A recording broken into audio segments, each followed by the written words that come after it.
అంతా కల్తీనే. కల్తీ బేకరీలు, sweet house, hotels ఇలా చెప్పుకుంటూ పోతే తినే తాగే పదార్థాలంతా కల్తీనే. పుట్టిన పసిపాపల నుండి పండు ముసలుల దాకా తినేదాకా ప్రతి పదార్థంలో కల్తీనే. ఇది ఎక్కడో కాదండి, మన సంగారెడ్డి జిల్లాలోనే. సంగారెడ్డి జిల్లాలో తినే పదార్థాలకు కరువు లేదు. ఎటు చూసినా తినే పదార్థాలు దర్శనమిస్తాయి. Fast food, biryani hotels, bakery, sweet house అన్ని వివిధ రకాల షాపులుంటాయి. బేకరీలలో కేకులు పెద్దగా కనిపించడానికి కెమికల్స్ను వాడతారు. బేకరీలలో తింటే మాత్రం హాస్పిటల్కి వెళ్ళక తప్పదు. ఇదే కాకుండా ఫాస్ట్ ఫుడ్ సెంటర్లలో నాణ్యత లేని మంచి నూనె, టేస్టింగ్ సాల్ట్, కెమికల్ కలర్లను వాడి ప్రజల ప్రాణాలతో చెలగాటమాడుతున్నారు. బిర్యానీ గురించి వాడే అల్లం పేస్ట్, కారం పొడి, గరం మసాలాలు అంతా కల్తీనే ఉంటుంది. తినే పదార్థాలు పట్టణాలలో దొరుకుతుందంటే ఇప్పుడు నియోజకవర్గంలో, మండలంలో గ్రామ స్థాయికి చేరుకుంది. ఎక్కడ చూసినా fast food centres, biryani hotels దర్శనమిస్తాయి.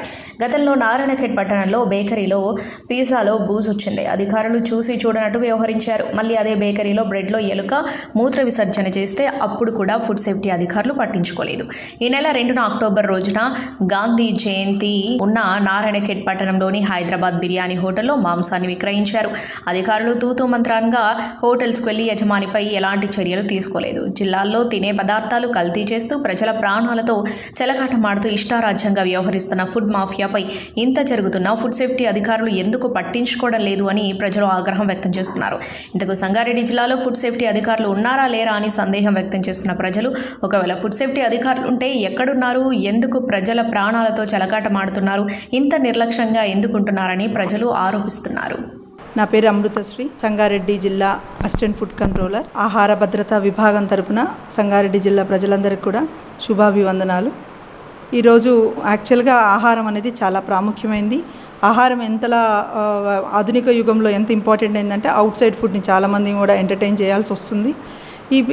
ఈ పరిస్థితిలో మనందరం కూడా ఆహారానికి సంబంధించిన కొన్ని వివరాల గురించి తెలుసుకోవాల్సిన అవసరం ఎంతైనా ఉంది. ఇందులో చట్టం ఏం చెప్తుందంటే ఆహారాన్ని ఎవరైతే ఆహారం వినియోగిస్తున్నారో వాళ్ళందరూ కూడా అవగాహన కలిగి ఉండవలను. ముఖ్యంగా వ్యాపారస్తులు ఎవరైతే ఉన్నారో మీరందరూ కూడా లైసెన్స్ కానీ రిజిస్ట్రేషన్ అంటే అనుమతులు పొంది డిపార్ట్మెంట్ తరపున ఆహారాన్ని విక్రయించాలి. లేనిచో వాళ్ళ మీద కఠినమైన చర్యలు తీసుకోవడం జరుగుతుంది. భారత ప్రభుత్వం వారు చాలా నిర్దేశించారు నియమాలు, నిబంధనలు. ముఖ్యంగా తెలంగాణ ప్రభుత్వంలో మా కమిషనరేట్ వాళ్ళు కూడా స్పెషల్ రైడ్స్ కండక్ట్ చేస్తూ ఉన్నాము, మేళాస్ అనేసి. మా ఇంటెన్షన్ ఏంటంటే మీ అందరూ కూడా ఆహార పరిరక్షణ పరిధిలోకి రావాలి, సురక్షితమైన ఆహారాన్ని ప్రజలకు అందించాలి అన్న ఉద్దేశంతో చేస్తున్నాము. కాబట్టి అందరూ సహకరించాలని మా మనవి. ముఖ్యంగా ఆహారానికి సంబంధించి పొద్దున్న లేసినప్పటి నుంచి మిల్క్ గురించి అనుకుందాం. మిల్క్లో జనరల్గా జరిగేది ఎటువంటిదంటే ఎక్కడైతే లిక్విడ్ పదార్థాలు ఉంటాయో అందులో ఎక్కువగా కల్తీ జరిగే అవకాశం ఎక్కువగా ఉంటుంది. ఈ పరిస్థితుల్లో మనమందరము అంటే మనకు పాతకాలం లాగా మిల్క్ మనకు తెలిసిన వాళ్ళ దగ్గర నుంచి రావట్లేదు. గ్లోబలైజేషన్ వచ్చిన తర్వాత ఎక్కడో మిల్క్ తయారైపోతే ప్యాస్చరైజేషన్ జరిగి సేఫ్ ఫుడ్ అని చెప్పేసి మనకు వాళ్ళు అందిస్తున్నారు. ఇక్కడ వినియోగదారులుగా మనం గుర్తించాల్సింది పాల ప్యాకెట్ మీద ఏ రోజు డేట్ ఉంది, ఎక్కడ తయారైంది, లేకపోతే ఏ రోజు వరకు దీన్ని వాడొచ్చు, ఇందులో ఏమైనా కలిపారా అని ఒకసారి చెక్ చేసుకున్న తర్వాత మాత్రమే ప్రొసీడ్ అవ్వాల్సిన అవసరం ఎంతైనా ఉంది. ముఖ్యంగా మిల్క్కి సంబంధించి టెంపరేచర్ చాలా ఇంపార్టెంట్. అంటే ఎంత ఉష్ణోగ్రతలో పాలను వాళ్ళు సేవ్ చేసి పెట్టుకున్నారు అనేది మనకు చాలా ఇంపార్టెంట్. తర్వాత పాలకు సంబంధించి పాలల్లో కూడా జనరల్గా అందరూ అనుకుంటారు పాలు కల్తీ జరిగినాయి అని. రకరకాల పాలు మార్కెట్లోకి దొరుకుతున్నాయి. టోన్డ్ మిల్క్ అని, హోమోజెనైజ్డ్ మిల్క్ అని, హోల్ మిల్క్ అని, దానికి ఉన్నటువంటి కొవ్వు శాతాన్ని బట్టి వాళ్ళు దానికి రేటు నిర్ణయిస్తూ ఉంటారు.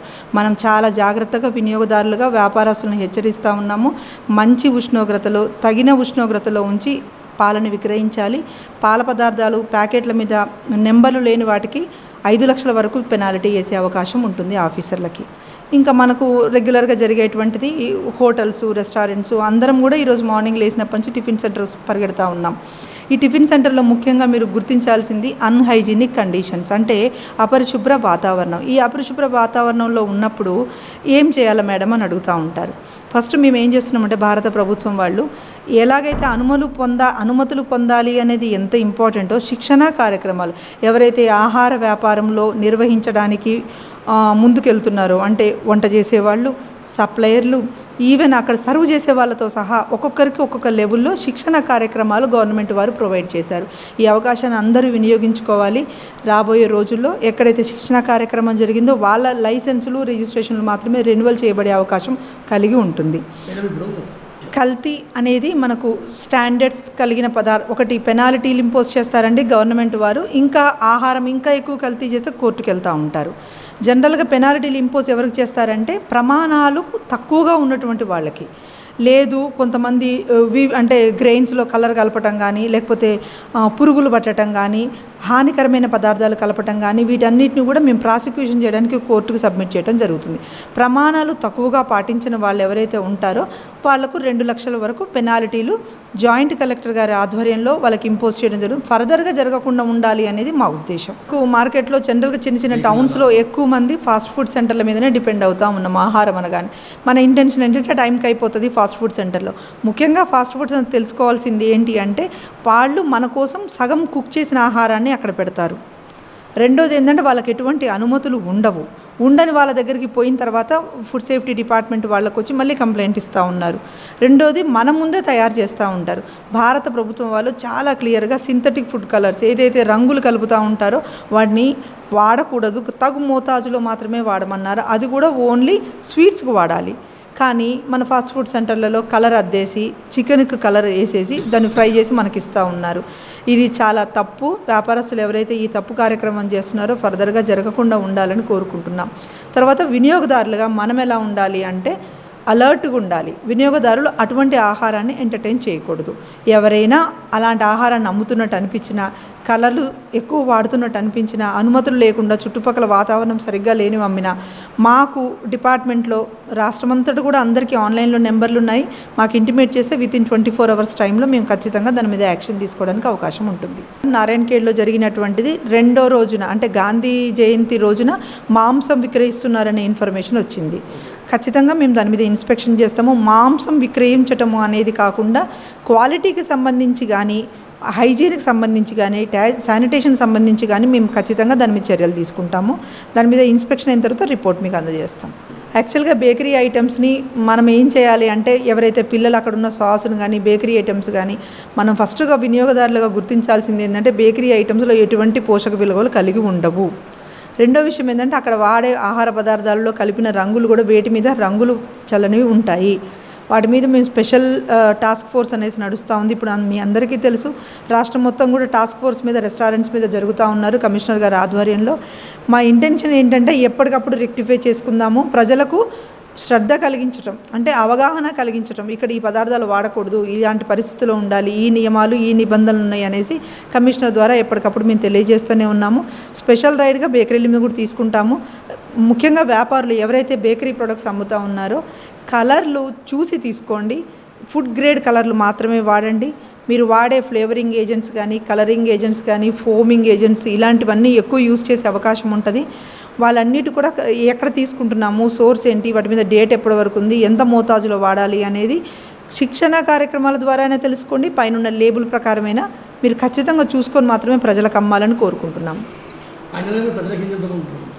ఫైనల్గా ప్రజలకు మేము ఫుడ్ సేఫ్టీ తరపున తెలంగాణ వారి తరపున మేము తెలియజేసేది ఏంటంటే ఎక్కడైనటువంటి ఆహార పదార్థాలకు సంబంధించి సింథటిక్ కలర్స్ కలిపిన వాళ్ళని కానీ, పురుగులు పట్టిన ఆహార పదార్థాన్ని ఎవరైనా విక్రయించిన వారు కానీ, లేదు చిన్నపిల్లల వాటికి ఏదైతే గోలీ బిస్కెట్లు అలా తయారు చేస్తారో వాటిలో రంగులు కలిపిన వాళ్ళు ఎవరైనా ఉన్నట్టయితే రాష్ట్ర స్థాయిలో మాకు టోల్ ఫ్రీ నెంబర్ ఉందండి. దాన్ని కంప్లైంట్ చేసినా పర్వాలేదు. రాష్ట్రంలో ఎక్కడైనా ప్రభుత్వ అధికారికి ఇన్ఫర్మేషన్ ఇచ్చుంటే అంటే మన కలెక్టర్ గారికి కానీ, జిల్లా అధికారికి కానీ ఎవరికి ఇన్ఫర్మేషన్ ఇచ్చినా కానీ వితిన్ 24 hours మేము రెక్టిఫై చేస్తాము. ముఖ్యంగా వినియోగదారులు కూడా ఎవరికైతే అనుమతులు ఉంటాయో వాళ్ళ ద్వారా మాత్రమే ఆహారాన్ని తెలిసిన వారి ద్వారా తీసుకోవడానికి ప్రయత్నం చేయాలని మా యొక్క మనవి. Hi everybody, this is Kiriti Damaraju. Like, share and subscribe to Saira TV. Oh, Saira!